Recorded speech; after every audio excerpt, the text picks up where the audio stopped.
Welcome to this explainer. We've got a fantastic topic lined up for you today.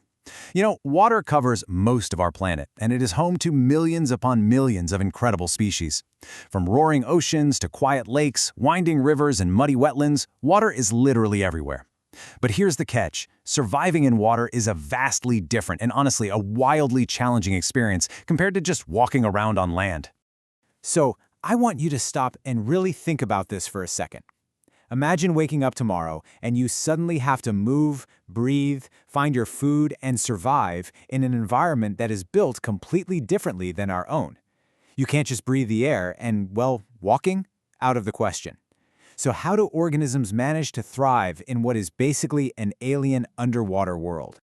Okay, let's dive into this. The answer to that question comes down to one absolutely powerful word: adaptation.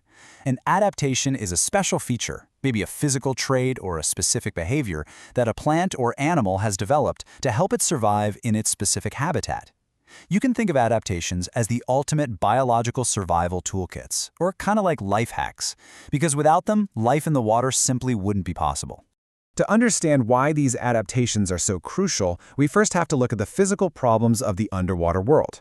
First off, water has significantly less oxygen than the air we breathe. On top of that, sunlight only penetrates down to a certain depth, meaning the deeper you go, the darker it gets. Then there's water resistance. Water is heavy, it's dense, which makes moving through it so much harder than just walking through air. Add to that the literal crushing pressure that increases the deeper you dive, and the fact that water temperatures change way more slowly than on land. Well, these conditions create some really intense challenges for any living organism. So how exactly does life fight back against these extreme conditions? Let's take a look at some animal survival tools.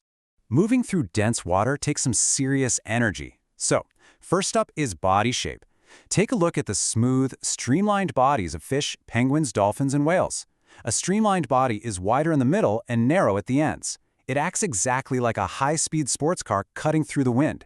This shape significantly reduces drag and water resistance, helping these animals swim incredibly efficiently without getting completely exhausted.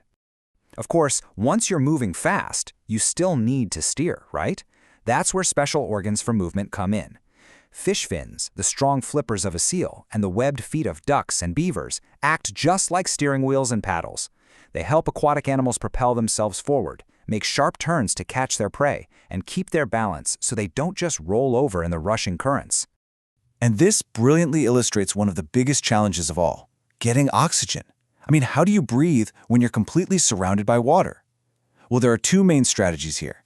Fish, like carp, perch, and sharks, have gills. Gills are these amazing structures that act like filters, pulling the hidden oxygen directly out of the water and releasing carbon dioxide. But not all aquatic animals use gills. Marine mammals, like dolphins and whales, solve the breathing problem by using lungs, exactly like we do. But because they use lungs, they have to adapt their behavior by constantly swimming up to the surface to grab a breath of fresh air. Now, survival in water also means protecting your body from freezing temperatures, friction, and just getting totally waterlogged. Did you know fish are actually covered in a layer of slippery slime? It's true, and it helps reduce friction as they glide through the water. Whales and seals, on the other hand, rely on blubber. That's a super thick layer of fat that acts as a permanent, built-in winter coat, insulating them against freezing ocean temperatures. And ducks? They have special waterproof feathers that literally keep the freezing water away from their skin so they stay completely dry even while they're swimming. Animals can easily swim around to find what they need, but let's switch gears to plants, which are usually stuck in one place. How do they handle floating and flexing in the water? How do stationary organisms hack the challenge of getting sunlight underwater? Well, they've developed some pretty ingenious life hacks of their own. Take a look at the water lily. Its broad, flat leaves are specifically designed to float right on top of the water, reaching up to capture the maximum amount of sunlight. Then you have duckweed, these tiny plants that just float right on the surface, moving wherever the water takes them. And for plants that live entirely underwater, like the Ecology, they have incredibly flexible stems.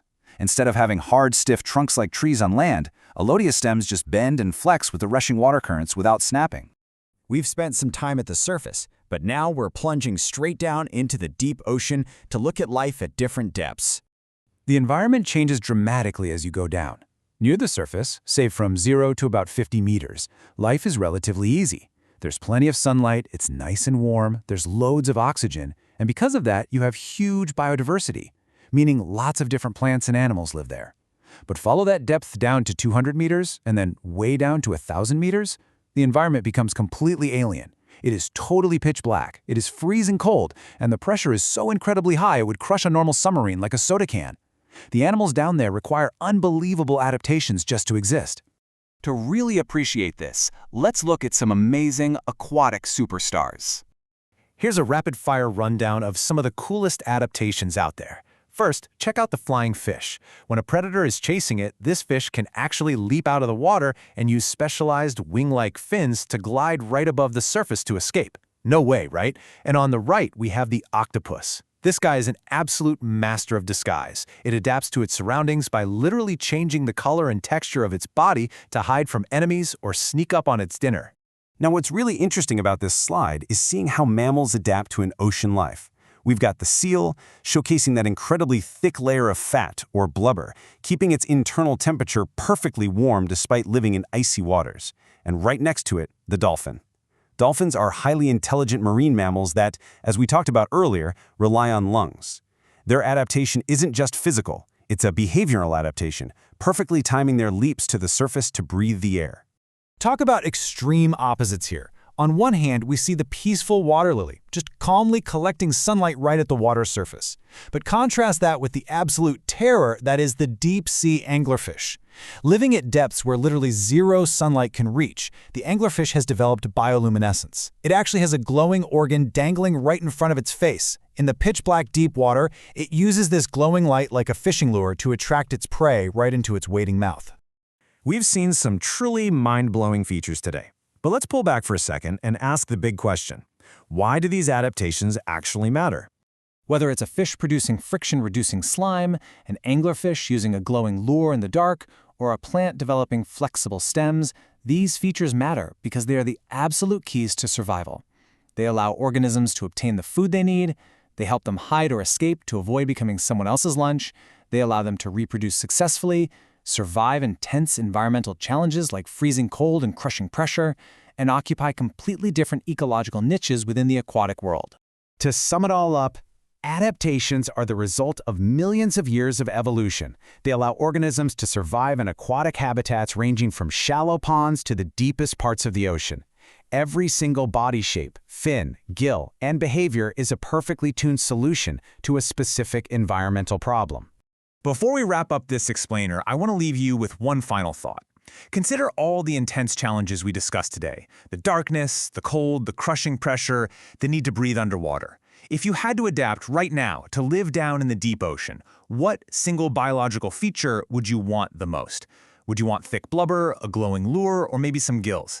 Keep thinking about the incredible power of evolution, and I'll see you in our next explainer.